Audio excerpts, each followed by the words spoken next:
how can I be happy? How can I be happy as a stay-at-home mom who's juggling little kids? And how can I be happy when I'm working? Never mind dealing with kids, right? Like there's lots of different versions of I feel unhappy. I recently asked in my Happy Wife community what questions women had, and the happy question was something that came up. One woman shared that she has generally been happy. I'm going to read what she wrote. She said, I've generally been happy my entire life, but now everywhere I turn, there is some new challenge that seems impossible, and I feel so unhappy. I know it's impacting our home, and I don't know how to get happy again. So here's the thing. Our emotions always come from our thoughts. Like we have an emotion like unhappiness, and we respond to that thinking, oh, there's something wrong with me, or life is, oh my gosh, life is so hard. There's so much impossibility going around me, all the things, right? And we respond out of the emotion. But it's a thought that's causing the pain, not the circumstance. Now, this woman did share that she'd recently lost her parents, both of them within a couple of months. And so certainly there's a grief factor in there, without any doubt. Losing a parent, I just had the 5th anniversary of my mom's passing, and I was in tears yesterday about that. Like, it's like, boom, it comes out of nowhere. So grief is real. It is a real emotion. Also coming from a thought, right? Like the thought that I really miss my mom. I wish she was still here. As far as the happiness, what's the thought you're having that's causing the unhappiness? I'm going to suggest that it's the thought that there is some new challenge everywhere. Everywhere I turn, there is some new challenge that seems impossible, and I feel so unhappy. When you think that thought, that everywhere I turn, there's something impossible, oh gosh, I just think that thought, and right away, the energy comes down, right? So I wonder if that's really entirely true. Like, is it really everywhere you turn that there's another challenge that is draining you? Certainly it feels like that in the moment. But our brains always find evidence for the thoughts that we think. We get more of what the story is that we tell. And so when we tell a story of, oh my gosh, raising these kids, I'm so drained, they're so active, do they ever stop? And, or I don't have kids, I'm just working all the time. And I got so much, life at the office is so stressful. And then I got to come home and cook and clean, and it's so hard. And here, like the complaint, the thoughts are like that complaint, which is why we've been doing a no complaint challenge in my Happy Wife community, because it becomes an awareness of the negative thoughts. What I empower clients to do is to shift it, to poke holes in it, because sometimes these thoughts have a grip on us and we think that they're true. The stories we tell, we think they're really true. Like I told the story of how awful my husband was for 26 years, so it was hard to change that up. But that's where my power was. When I could shift and I started to tell a different story, like, my husband's really a kind man. He would give anybody the shirt off his back. He's so kind that, the complaint was that he never had time for me, but I get it. Like, he's so involved in his community. There's lots that he wants to do. There's a difference that he wants to make.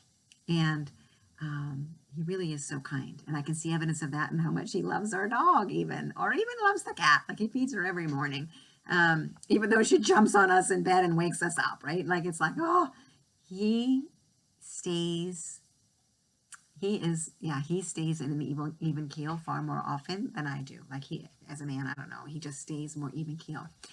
Doesn't have all the ups and downs. And certainly with women, hormones are an issue. I do get that. But our thoughts, right? So I'm going to bring you back to your thoughts. What you have power over is your thoughts. And so to not be a victim, make yourself a victim to negativity, and instead catch yourself if you're complaining, catch yourself if you're saying things are hard, and shift it. Choose your words really intentionally. Poke holes in those thoughts. Is it really that hard? Could it be that having children are a blessing. It's like, oh my gosh, they're so full of life. I gotta tell you, ladies, I miss them a lot.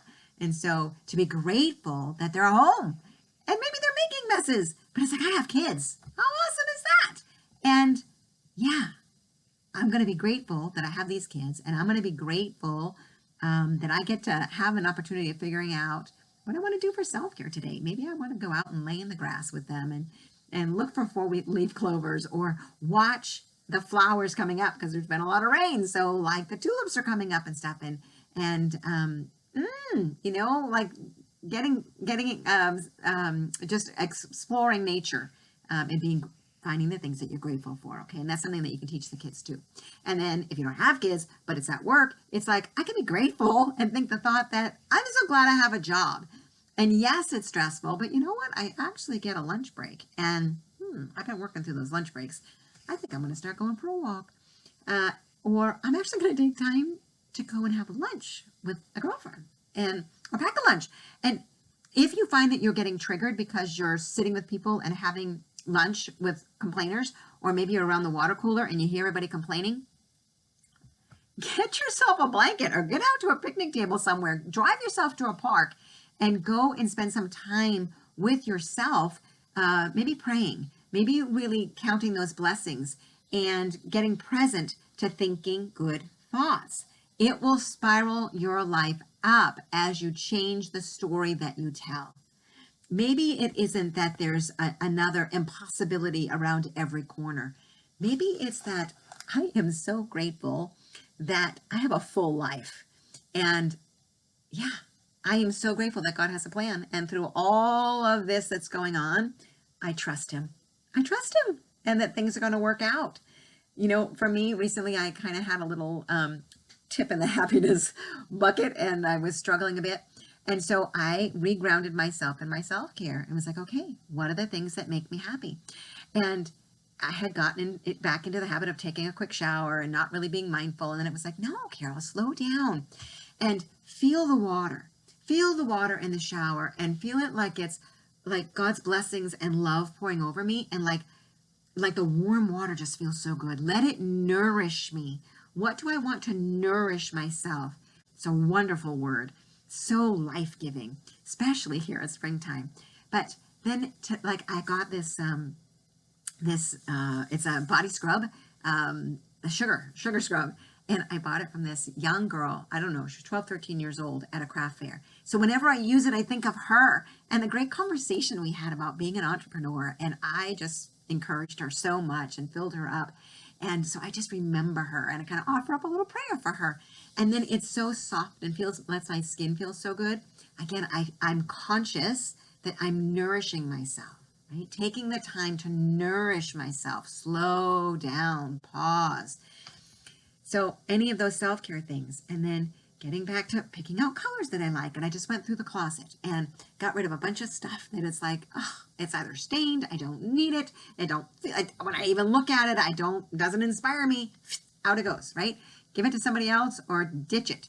And so really elevating. Oh, the other thing I did was being mindful of, I am a daughter of a king. That makes me a princess. That gives me worth. So even when I'm thinking that I'm unworthy of happiness, because often that's kind of what's happening, right? Shifting it. And as a reminder, I put on some of my mom's jewelry. I would never wear a diamond bracelet or a ruby bracelet ever. I don't even wear earrings because I'm like so simple and so minimalist. But I was like, no, I am going to put on something that reminds me of my worth and that I'm royalty, right? And I can step that up a little bit. And what it does is that it shifts those thoughts in my mind. And so every time I look at them, I think, oh, not only am I thinking of my mom, and I can offer a prayer for her, but I can just have these feelings of gratitude well up within me and just sit a little taller. So what is it that you can do that can shift your mindset so that you're thinking those thoughts that have you showing up more empowered, more grateful, more happy, right? Happier in life, that you can claim it, you can create it.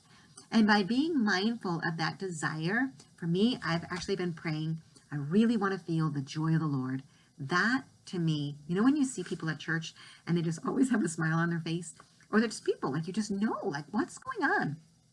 It's because they have the joy of the Lord in their heart. They really have their eyes on Him. So that's another piece for me, is that I have really, I've gotten to adoration, I've gotten to daily mass, I'm going again tomorrow morning, and really being mindful of keeping my eyes on Him and lifting up the prayer and falling in love with Christ more and embracing that I am the bride of Christ. I am His bride. And feeling good about that helps me to role model loving my husband in a sacrificial way, in an unconditional way. And it's like, wow, wow, wow, wow. And playing more and more praise music. I went for a walk with the dog earlier and I had praise music going on. I was cooking dinner. I had praise music on. Things that keep me focused on Him just fill me with His joy, fill me with His love. That makes more and more happiness. So I hope that this gives you loads of ideas, and I would love to hear in the chat, what are you doing to create happiness in your life intentionally? Because you have the power. You have the power. So on your thoughts. Okay? God bless you.